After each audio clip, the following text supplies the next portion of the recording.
नमस्कार, स्वागत है आपका जन संदेश टाइम्स में। मैं हूं किरण। यूपी की संगम नगरी प्रयागराज के फाफामऊ में 4 लोगों की सामूहिक हत्या और रेप की घटना का पर्दाफाश करते हुए पुलिस ने एक आरोपी को गिरफ्तार किया है। पुलिस का कहना है कि आरोपी व्हाट्सएप पर आई हेट यू को पढ़ने के बाद अपना आपा खो बैठा था और उसने किशोरी समेत उसके परिवार के 4 लोगों की हत्या को अंजाम दिया।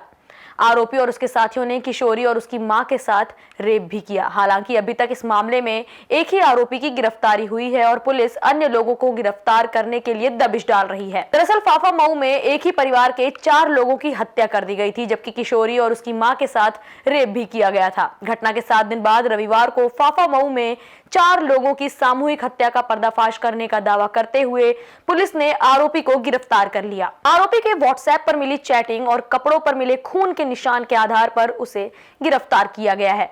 हालांकि अभी तक आरोपी इस घटना को अंजाम देने से इनकार कर रहा है। पुलिस के अनुसार फाफामऊ में मंगलवार की रात हुई नृशंस घटना का कारण एक व्हाट्सएप मैसेज बना। रविवार शाम ADG Prem Prakash, IG doctor Rakesh Singh और एसएसपी उत्तम त्रिपाठी ने हत्या के आरोपी कोरसंड गांव निवासी पवन कुमार सरोज को मीडिया के सामने पेश किया।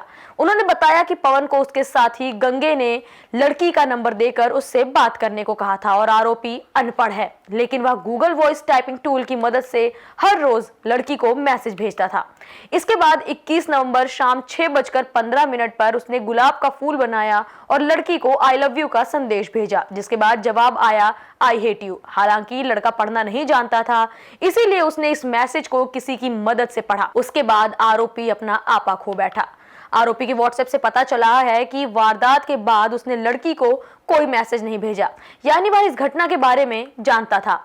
फिलहाल प्रेम प्रकाश एडीजी जोन का दावा है कि आरोपी अक्सर लड़की को परेशान करता था और छेड़छाड़ करता था। वह खुद को मुखिया कहकर धमकाता था। पुलिस का कहना है कि पवन की कमर, पीठ और हाथ में चोट के निशान मिले हैं। साथ ही शर्ट में खून के धब्बे भी पाए गए हैं। डीएनए सैंपल ले लिया गया है। वहीं अब कपड़े और मोबाइल फोन को जांच के लिए फॉरेंसिक लैब भेजा जाएगा। इस घटना में 11 लोगों की भूमिका बताई जा रही है। थाना फाफामऊ क्षेत्र में 4 व्यक्तियों की हत्या के संबंध में जो विवेचना की प्रगति से तथ्य आए थे, उसके आधार पर आज इसका खुलासा किया गया है, जिसमें एक अभियुक्त पवन सरोज, ये लगभग 23 वर्ष का है और ये सजातीय है, मृतक पक्ष की जाति का है।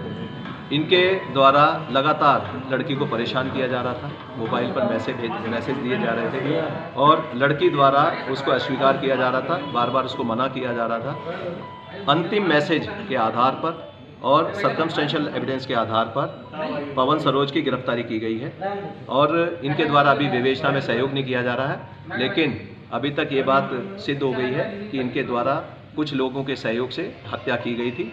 नाम के बारे में इनके द्वारा कुछ नाम बताए गए हैं, जो नाम बार बार ये बदल के बता रहे हैं। हत्या में जो शामिल अन्य लोग हैं उनके बारे में भी विवेचना जारी है। इनकी कॉल डिटेल्स, डीएनए प्रोफाइलिंग, उसके आधार पर अग्रिम कार्रवाई की जा रही है। जो अभी तक की नामजदगियां हुई थी, उन नामजदगी में उनका आपस में एक छोटा विवाद केवल मृतक पक्ष के भाई से था। उसे लेकर अभी तक कोई एविडेंस ऐसा सामने नहीं आया है कि उनके द्वारा हत्या की गई है। इस पर अभी भी जो इन्वेस्टिगेशन चलेगी, सभी कॉल रिकॉर्ड्स, डीएनए के जो रिजल्ट्स आएंगे, उनके आधार पर आगे कार्रवाई की जाएगी। अच्छा, पुलिस को कैसे शक हुआ सर? क्या आधार रहा पुलिस का?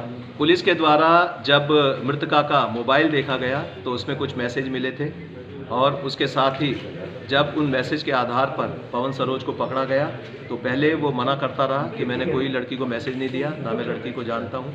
लेकिन जब उसको मैसेज दिखाए गए, उसका मोबाइल बरामद किया गया तो स्वयं के मोबाइल से उसमें मैसेज मिल गए। उसने गौरी मैम नाम से बच्ची का नंबर सेव किया हुआ था और जो मृतका की आयु है उसके प्रमाण हमें मृतका के मोबाइल से मिले हैं, जिसमें जून 96 उसकी डेट ऑफ बर्थ है, जिससे जो पोक्सो की धाराएं हैं वो भी इसमें कम की जा रही हैं। प्रेम प्रकाश जी, क्या इस बच्ची के साथ, युवती के साथ सामूहिक बलात्कार भी हुआ है? कुछ एविडेंस मिले हैं? खून, ब्लड, वो बलात्कार करने वाले जो पकड़ा गया है व्यक्ति, उसके इसमें बलात्कार की पुष्टि हो चुकी है। इसमें जो निशान मिले हैं उसके पीबी हेयर्स पे निशान पाए गए हैं और जो अभी तक परीक्षण रिपोर्ट आई हैं उसमें ये सिद्ध हुआ है कि वहाँ बलात्कार हुआ है। लेकिन कितने लोगों द्वारा किया गया है इसके बारे में मेडिकल ओपिनियन ली गई, जो अभी जो पोस्टमार्टम पैनल था उससे बातचीत की गई थी। तो उनके द्वारा बताया गया कि जो इंजरीज हैं महिला के जो अंगों पर, वो उसमें काफ़ी सिमेट्री है, जिससे लगता है कि जो काटने की मारने की जो क्या कार्रवाई की गई है उस युवती के ऊपर, वो एक युवक के द्वारा की गई है। लेकिन जो दूसरी जो इनकी मां है। अपने शहर से जुड़ी तमाम खबरों के लिए आप बने रहिए जनसंदेश टाइम्स के साथ।